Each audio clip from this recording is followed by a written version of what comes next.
What's the one thing that young people, the 18-year-olds and 19-year-olds, 20-year-olds need to succeed these days? I had a whole bunch of limiting beliefs. Does that risk pay off? People just give up too soon. You need to love learning. The difference between where you are now and where you'll be in a year is how much you've learned. I'm giving you a gong for that. That's damn. You just blew my mind there, yeah. That is the riddle of entrepreneurship and business. 100 grand a year as a investment banker, desk job, golden handcuffs, or $300 a month for the startup and 30% of the business. I don't want to live with regret. I'd rather know and fail than not know. And so I had to apply the same strategy to this idea. I felt like I could always go back and get another job. May not be the same job, may not be as much pay, may not be exactly what I want, but I could get another investment banking job. I didn't know if I'd ever have this chance again.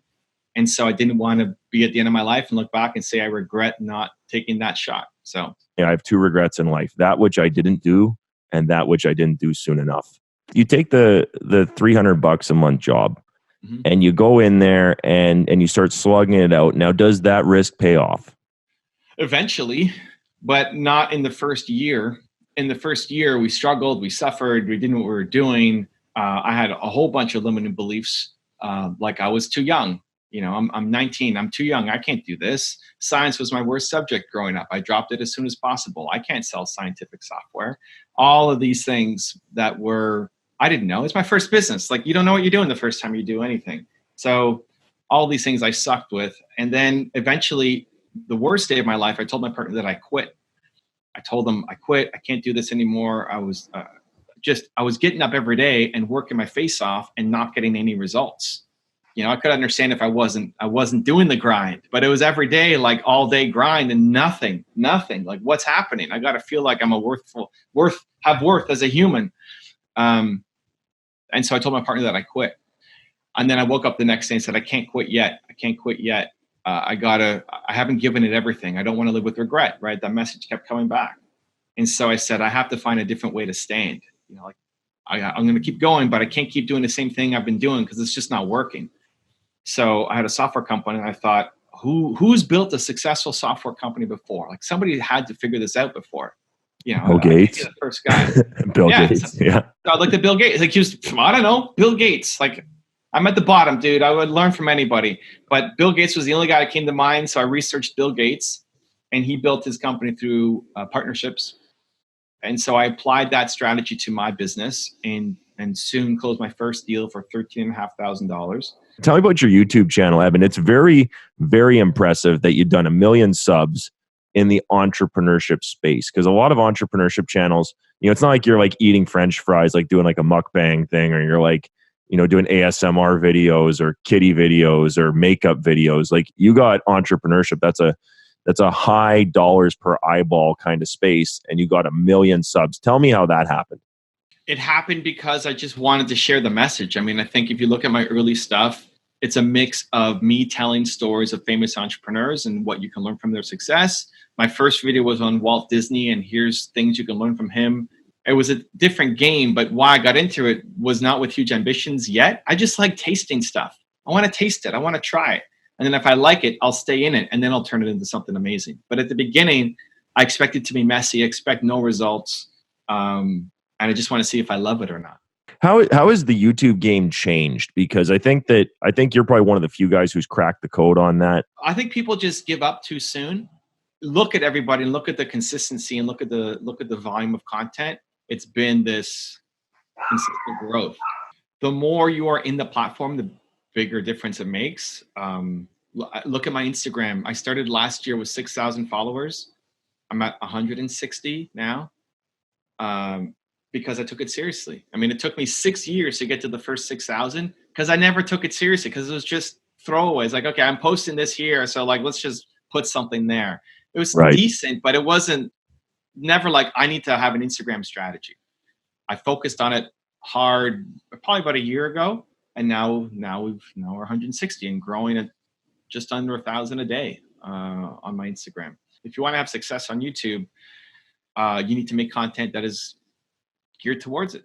So what are some of the things that YouTube looks for, Evan, to make to know that your content's good. Because one thing I noticed about the internet, I remember I went to Traffic and Conversion some years ago, and this was like I mean, it might have been 2014, and they were saying, "Oh, all the tricks are gone, all the tricks are dead in internet content. You actually have to have good content now." They're like, "Sorry guys, there's no more hacks. You have to actually have good content and good blogs and good articles and good videos." What do you think makes a good piece of content these days? So I think that's mostly true. I think 80% of the reason why people have success is consistent daily content, and that's fire. Like, it's good content. None of the hacks will save you if you don't have good content. Like, no hashtag's going to save you on Instagram if your post sucks. So 80% is still going daily with fire content. But it's very rare to have especially a thought leadership kind of video, be sub, like we aim for 10, but even sub 8 to actually pop and do well organically is super difficult.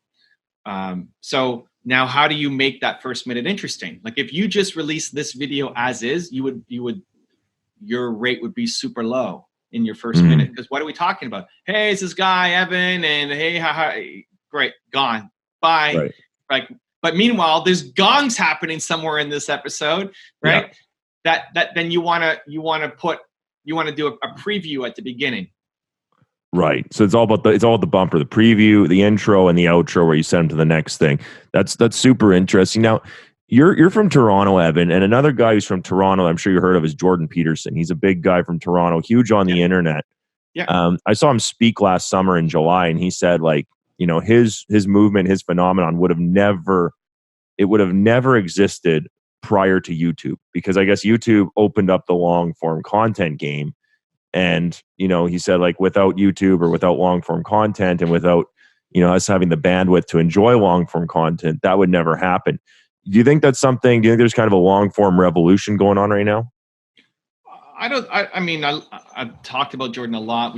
We've connected with him, and we've lots of content on the channel. I don't know that it would never happen. I mean, what did Martin Luther King do? Oh, dude, I'm giving you a gong for that. That's damn. You just blew my mind there. Yeah.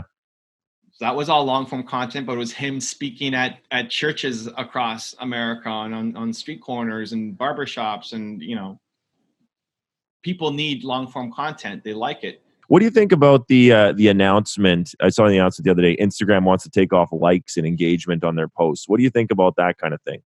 So I know they're testing it in Canada. I still see it on mine. I don't know if it's because I'm verified or what, but otherwise it's being tested across Canada.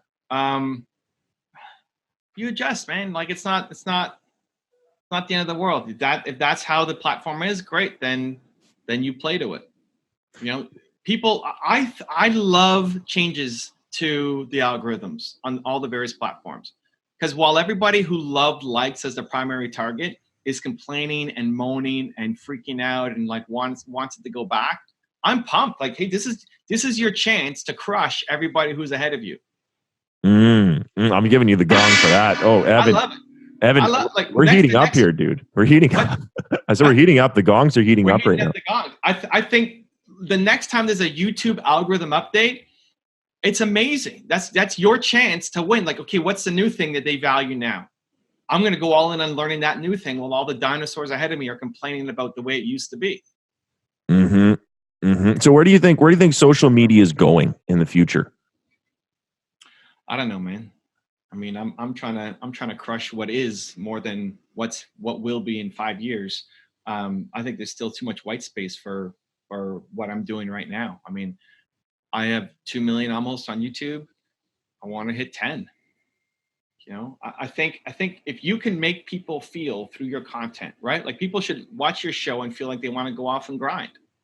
If you're getting people to feel, then you'll always have an audience. It's just understanding how to make that contextual to the platform that you're in. If you're early, you don't have to be good. But then as it gets more heated up, then you have to keep raising your game.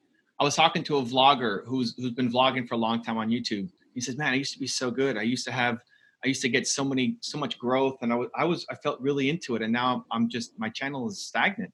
Like, no, dude, you were never good. You were just early. Oh, ouch. I think most people train the wrong skill. Like, most people who are starting off in thought leadership will spend half an hour recording the video and then 5 hours editing that video. At a skill that they never want to get good at. You'll never get good because you're spending all your time on a skill that doesn't matter to you.